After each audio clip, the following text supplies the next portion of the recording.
have you gotten over it? No, I've not gotten over it. I was supposed to come into studio today, and now I'm sitting outside a lab test because I think I have a kidney stone again. Oh, you've had it before? Oh, no. I have had it before, and I feel like I'm back in the same spot with some pain in my back, and I just all there's stress-related. This is what this team did to me. It's all they had to do was not let a Hail Mary happen or play defense on the play before, and everything in my life is different. No, okay, we'll get to the Bears in a second. Is it true? My dad used to get kidney stones. A couple times he had to be hospitalized. Yep. He used to break that thing up. Yep. Is it true that it is the most painful thing in a man's life other than, they say it's the closest thing a man can feel to giving birth? True? Oh, it's way worse than childbirth. Way worse. Oh, my God. Yeah. Stop It's like childbirth, then like really bad heartburn. Yes. Then kidney stones. God. No, it's painful. I hope it's not. I'm doing it. Sylvie, you should be proud of me. I'm going to see a doctor. I'm actually getting my first physical in 3 weeks, and it's probably the first physical I've had in a decade. So look at me. Oh, wait, are they going to blast it? Are they going to blast it out? I don't know. I'm not sure. I got to see if I have it, and then they'll figure it out. I've not had the lasers before. The one time I had it before, I just passed it, and yeah, it was not fun. It was not a fun experience. I have relatives who get this, and now they're saying that it could be diet related. Oh, I don't. Oh, why you got to do that to me, Peg? Yes, I don't doubt that with Big Cat. Yeah. It's all diet related. Okay. It's stress. Sorry. The Bears' stress is what it is. That's all it is. It's not a kidney stone. It's an actual sausage from a pizza that pops out. That would be funny. I wouldn't be shocked. I just waved to this guy walking by the State Street Studios in a skeleton costume, and he started doing the tongue thing at me. Oh. I'm like, dude. Well, Peggy, your costume's very funny. I saw the video. Great costume. So, he's getting in the Halloween spirit. Yeah, I guess. Now, is this something that you're doing to get out of trick-or-treating with your kids? No, I'm doing it so I can go trick-or-treating with my kids. We're doing the whole Mario universe. My oldest is the Mario. My daughter's Princess Peach. The youngest is Toad. I'm going to be Bowser. I'm going to chase them around.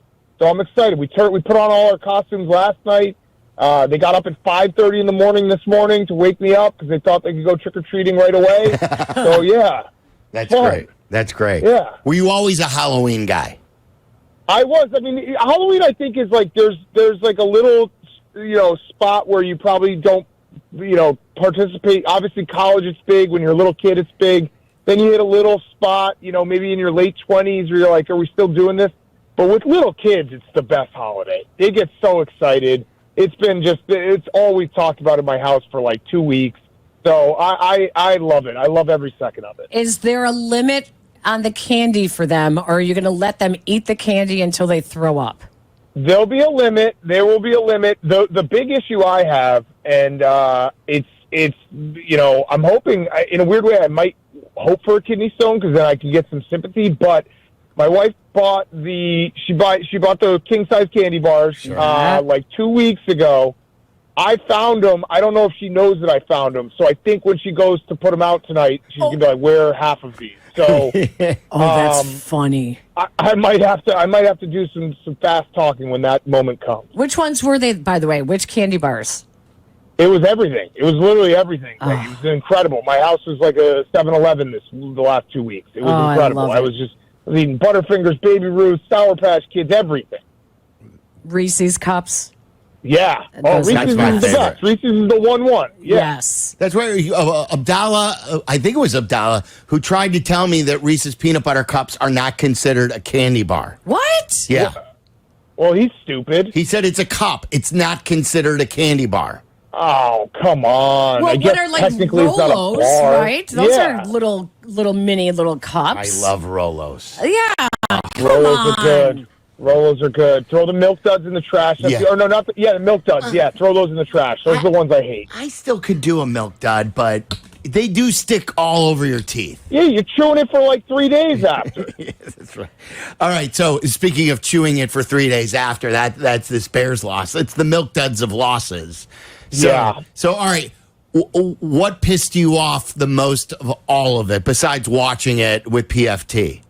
It was definitely the Doug Kramer play. Roschon Johnson is the only player in the NFL who is 100% on carries within the 5-yard line to score a touchdown, and you decided to do that at that moment. That was a play that you do if you're up 3 touchdowns and you're trying out new stuff. Not when you can barely score and your offense is in such a slog. And then I honestly, like, the Tyreek Stevenson was really bad. Obviously, he feels bad about it. He apologized right away. I think the players probably held him accountable. But it goes back to, like, the old adage, like, either you're allowing it or you're coaching it. And so I put it more on Matt Eberflus in the play before when he gave up 13 free yards to let them be in Hail Mary spot. And look, I'm not going to be all doom and gloom. Matt Eberflus, his defense held the Commanders to field goals, and his defense is banged up, and they still submitted, the streak continues holding teams under 21 points. But it feels like time and time again, these late game situations were just not the most prepared team, and that's so frustrating. And it was such a game that, like, the Bears never win, and we thought we were going to win it. Because I was saying it earlier this week, like, we've watched that Bears game a million times. When they're in that offensive slog, and you're just like, nothing works, and everything looks bad, and you never get out of it. Caleb Williams got us out of it. 2 drives that should have been touchdown drives. And so to have that sitting there being like, we're about to win this game, this is a different Bears team, and then have it taken away from us like that, it was so, so devastating. Did you get the tattoo yet? I have not gotten the tattoo. That was the worst part, too, is just like watching it happen and then being like, oh, yeah, I got to get a tattoo for this stupid game. I might just get Tyree Stevenson's, like, name written on my wrist. Right, 29, right? Is that his number or, like, his number? Yeah, just remind myself, like, I mean, that was just so, so ridiculous. Only the Bears. And that, I don't want to say that, like, that's going to keep us out of the playoffs, but it absolutely could. It absolutely could. Well, and like there, I was hearing Carmen say this, and I get every now and then I'll get a tweet that says to me, move on or enough with it, get over this, Sylvie. And the problem is with getting over this is the coach and the OC and these issues go forward, and right. And so this is the 4th time that this has happened. So right. Whether it was Denver, Detroit, or Cleveland, there's going to be a 5th. So the only way you solve this is eventually upgrading in the coaching category. We already know after 7 games, I think we all pretty much know that Shane Waldron ain't it. And I think we all know that Matt Eberflus ain't it. But I don't think that Ryan Poles feels the way that we feel. So that's the dilemma that we find ourselves in. So how do you feel right now about the head coach and the coaching staff? Bad.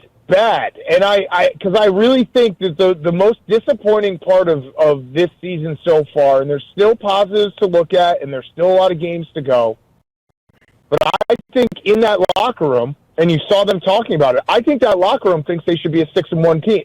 Because they should have won the Indianapolis game, and they should have won against the Commanders on Sunday. And I think that's where you start to see some of the cracks. And that was very telling. That was the first time that we had fired.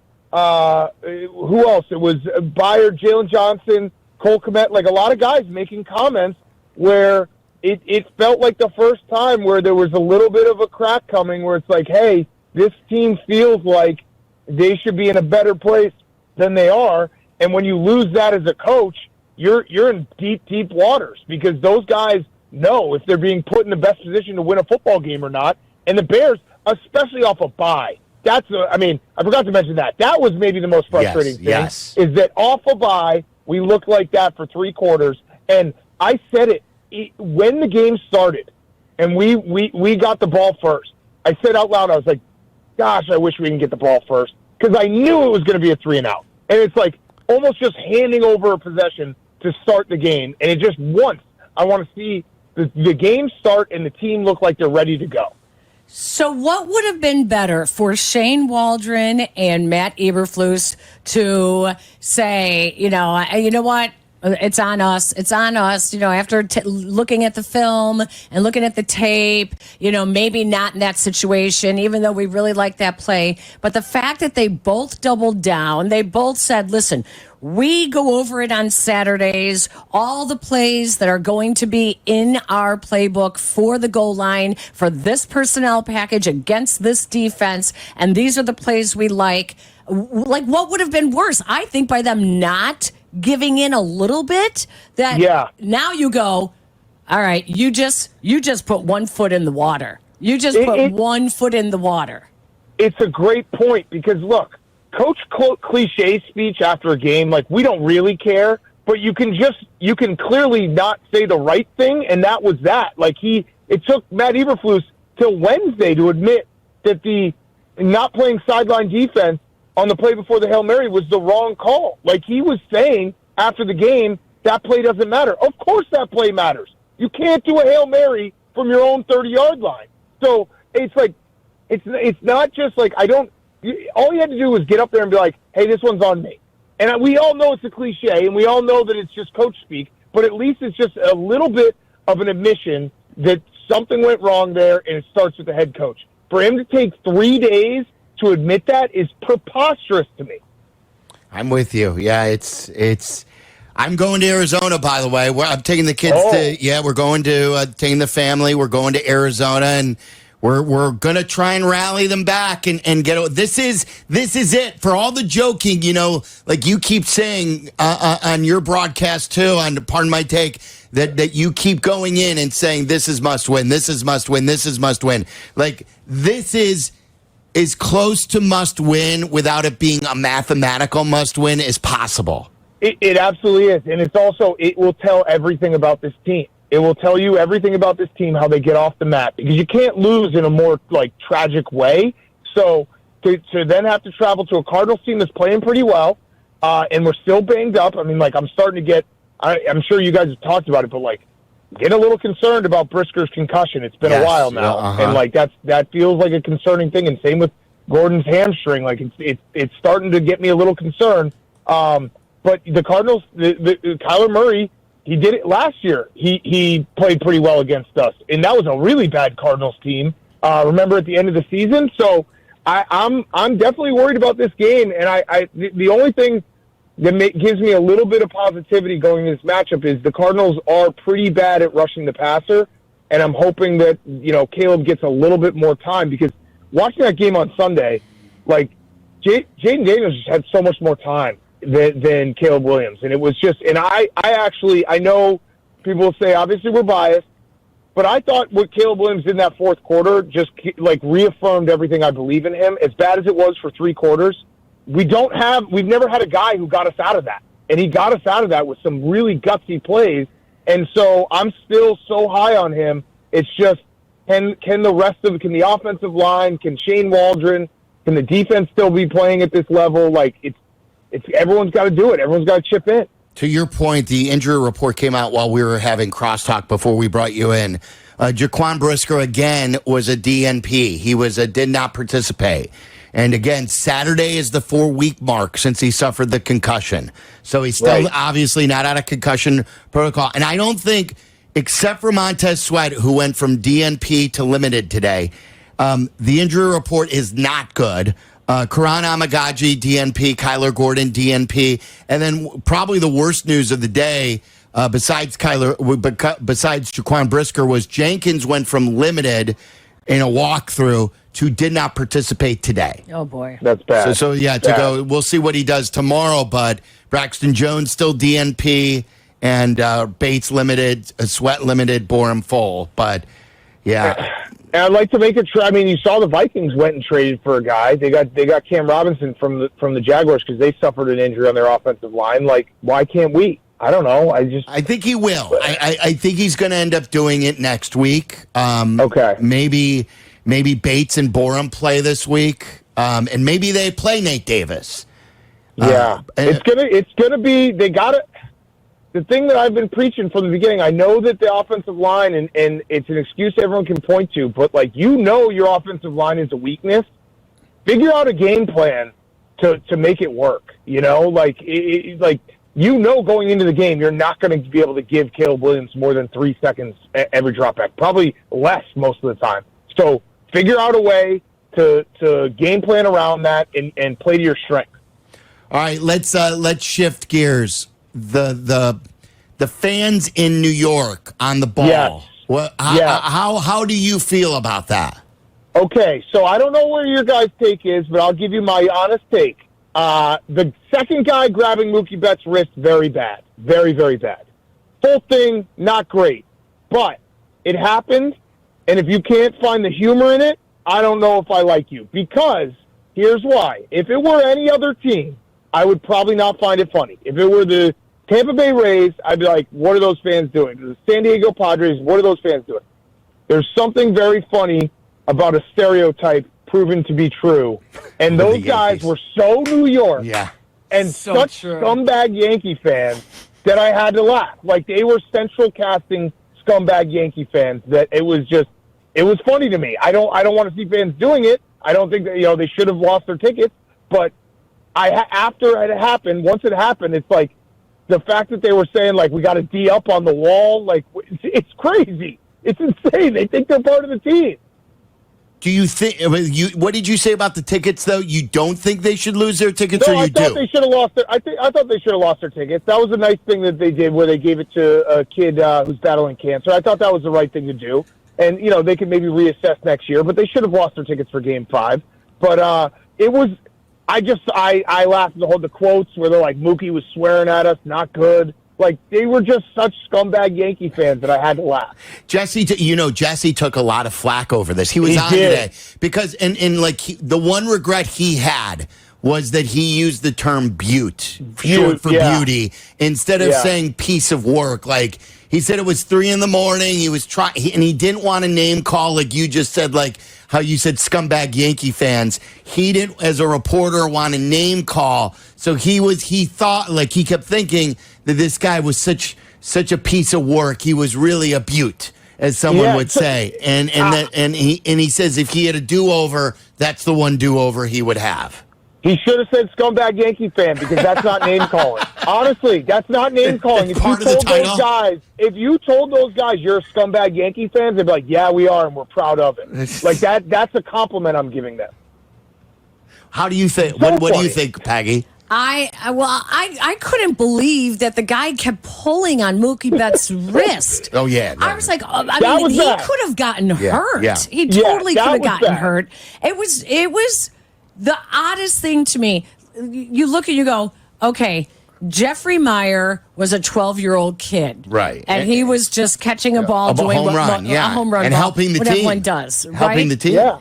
We know what happened in Chicago, and unfortunately, Bartman was just a nerdy guy that just, and he was vilified for it. Right? This guy was like sort of put up in a hero status by some. Well, the difference is he was trying to force a fumble on Mookie Betts. And so it was a little different going against your opponent. It was beyond. When people were trying to make that. It was beyond just interfering. The fact that he was like determined to rip that ball out was messed up. It was like, what an idiot. Anyway, listen, I agree it was messed up. I'm not disagreeing. Those guys, again, they shouldn't do it. But once it happens, like, their last names are Capobiancos. Like, it's crazy. The whole thing. Yeah. Carmen didn't like that his first name is Austin. He didn't think that was good enough for an Italian family. Need to be Trying Anthony. to hide something. But I know these Yankee fans. I lived in New York for a while. Like, there's just this breed of fan, and they're just, when I saw it, I just started laughing. And it comes out that he was Gronk's college roommate. Yes, even better. That's crazy. The whole thing is absurd. Yeah. And I'm happy that the Dodgers won. Like, I wanted more baseball. I wanted Game 6, but I was rooting for the Dodgers. I didn't really want the Yankees to win. So, and that was the way you could say they got karmic justice, because that 5th inning last night, was some of the worst baseball I've ever seen. All right, so before we let you go, are you excited about the Bulls? I watched the game last night illegally. I'm waiting. I'm not going to go. I'm not going to say I'm excited. I'm not going to give them that yet. But that was an impressive win because it looked like the way that game started, it felt like the Magic were going to win by 100, and they battled back. 3-2. Yeah, I'm not gonna go because guess what? We know what 3-2 means. It's going to be a 40-win season. It's going to be the 10th seed, and they're going to be like, we're right there. So I'm not going to fall for that. And then they're not going to get a draft pick. And then Right, what's exactly. the point of the so season? I'm not. They're doing tricks. I'm not going to fall for them. I've learned my ways. And you had Paolo in studio? I did. Yeah, he was awesome. Really, really fun. It was good to hear that when he was part of Coach K's last team, that every time they lost, he noticed that I was all up on Coach K and giving him the business. So he saw that. So it's good to know that I was seen. They all see that. Yeah, of course. Yeah. Well, I did my job. You got a job to do. I got a job to do. All right. Scale of 1 to 10. How much in pain are you right now? I'm like a 5.5. So like probably 1 point higher than childbirth. Oh, good God. I swear to God, if this was not radio, I would be sticking my hands around your neck. I get it. You have to pass that kidney stone through your pee-pee. I get it. And that must be incredibly painful. Really. No, you wouldn't know. You don't get it. You wouldn't know. Well, mine is a little bit bigger, and I would say a child and twins are a little bit bigger. Yeah. A little you dropped bit. the twins card on me. See, there you go. I'm kidding you. I had a C-section. All right, so are you, that's still walking the beach. No, it's not, but I'm not pushing it out through, All right, so you're heading inside the hospital? Is that what you're doing now? Yeah, I got to do a lab test, so Okay. I gotta see if there's crystals. Oh, that's Crystals, the huh? worst. All right, good luck to you. Oh, All right, man. thank you guys. Talk to you next week. See ya. All right, Barstool bye. Big Cat, usually Wednesdays at 4 o'clock, early today, and now he's trying to see what's going on, if he's got some sort of a kidney stone.